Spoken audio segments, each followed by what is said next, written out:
Will it be rinse and repeat for Ole Miss at quarterback with Deuce Knight, the Auburn transfer? To discuss that, a guy who knows everything about Ole Miss, Steven Willis of Locked On Ole Miss. It's like that's the daily Ole Miss podcast or something or other in that regard. I think it's on his jacket over there. Steven, what was your instant reaction when Deuce Knight transferred to Ole Miss to replace Trinidad Chambliss, who of course did not get his waiver approved by the NCAA and is not expected to be able to win that fight? So is it Deuce Knight starting behind center in 2026?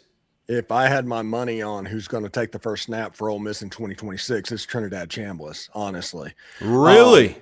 Oh, yes. They're getting ready to file a lawsuit, do the Diego Pavia thing in Mississippi State Court.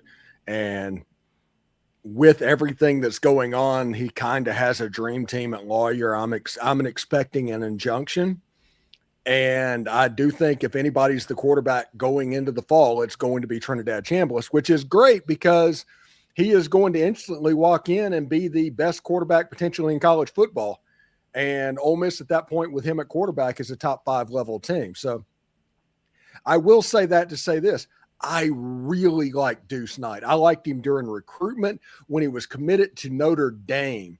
I was talking to the Florida football scout, and I said, hey, it doesn't matter where he commits to. It doesn't matter where he signs with. He's going to end up at Ole Miss.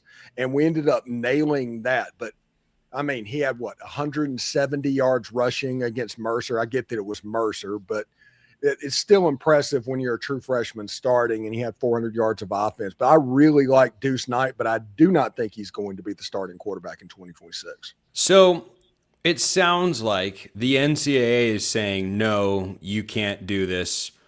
But what we have seen before is judges have no allegiance or connection to the NCAA, and they are strictly ruling on the law at hand.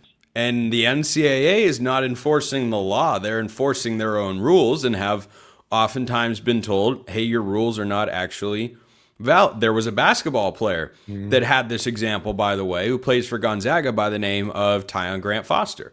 He applied for another year of eligibility, and the NCAA said, no, you've used it up already. I think he's legitimately 26 years old, and he's been around for a long time. He had a serious health concern back early in his career.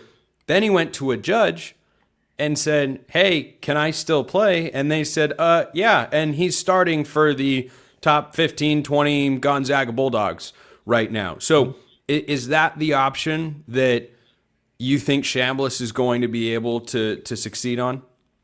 Yeah, I believe so. I mean, Tom Mars, who is the NCAA super lawyer out there, and a couple of guys inside of the state of Mississippi, they're going to file. They want an injunction or a temporary restraining order, however you want to phrase it, from the judge that is going to allow him to play while this case proceeds. And we all know the U.S. criminal justice system or circuit court or whichever it's called, moves at a snail's pace. So if he gets an injunction, he's going to play. That's wild. Let's still talk about Deuce Knight just in case that doesn't happen. So Knight was a big-time recruit going to Auburn, and I think he's someone that at least a segment of the Tigers fan base wanted to keep around in the Alex Golesh era to see, hey, with what Alex Golesh has done with quarterbacks in his career, going back to his time at Tennessee with the Vols, would love to see what he could do with Deuce Knight. Immense potential, but he hasn't played a lot of football, right? That's kind of the biggest knock on him right now is, well, he just hasn't seen the field a whole heck of a lot. But this is not an overrating when you look at the tape and try to figure out, well, why was he so highly rated? Oh, yeah, that would be. I mean, he's an incredibly physically gifted kid. Yeah, the first play in the game against Mercer this year that he started, 75-yard touchdown run. The second play was like a 60-yard touchdown run. I mean, he could do some crazy stuff athletically on a football field. And I don't know that he has ever stepped on a football field where he is not the best athlete on it. Now, he needs to learn how to play the position. And we all know that Auburn struggled last year with the quarterback position, and especially the developing and coaching of it. You can just end that sentence at Auburn struggled. Yes. So him sitting behind Trinidad, if that happens over the course of the year, kind of learning, kind of a mentor-mentee type situation, that is the perfect role potentially for Ole Miss moving forward. Deuce Knight in the Ole Miss offense, because I know that Lane Kiffin has moved on to LSU. It is still the same offense. They brought in David Baker, who basically was at Ole Miss from 2020 to 2023, and then he went to East Carolina and ran that offense and then brought it back.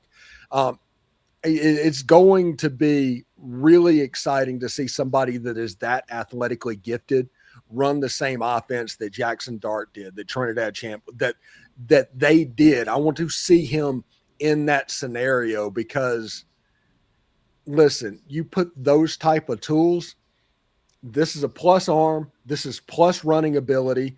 He already weighs 220 pounds. He's probably going to put on 10 pounds as well. I mean, you have a legitimate chance where this could be the most physically gifted quarterback to ever try to run this system. And think about what that could mean.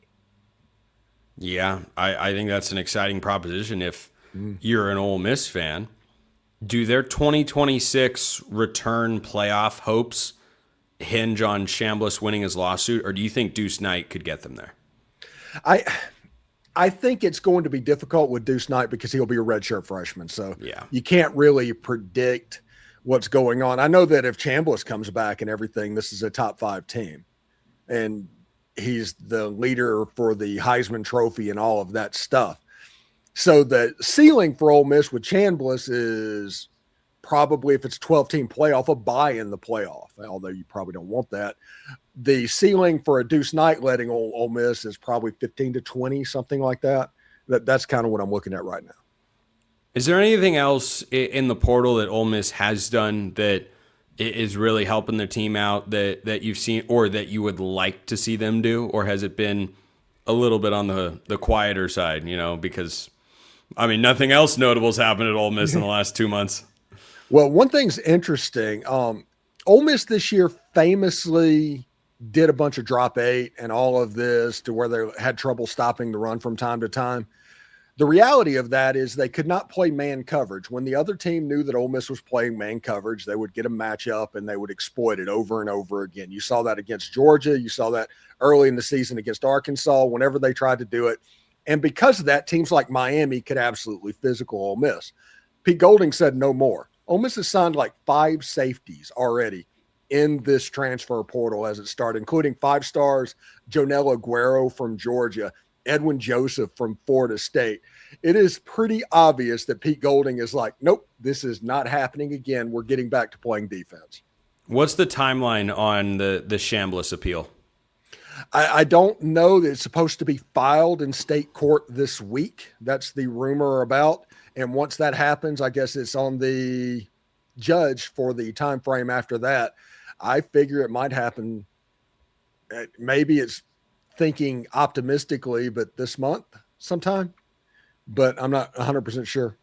Steven Willis, Locked On Ole Miss, great as always. Speaking of quarterback moves, here are the ones that you're probably overlooking, but could be really, really fun.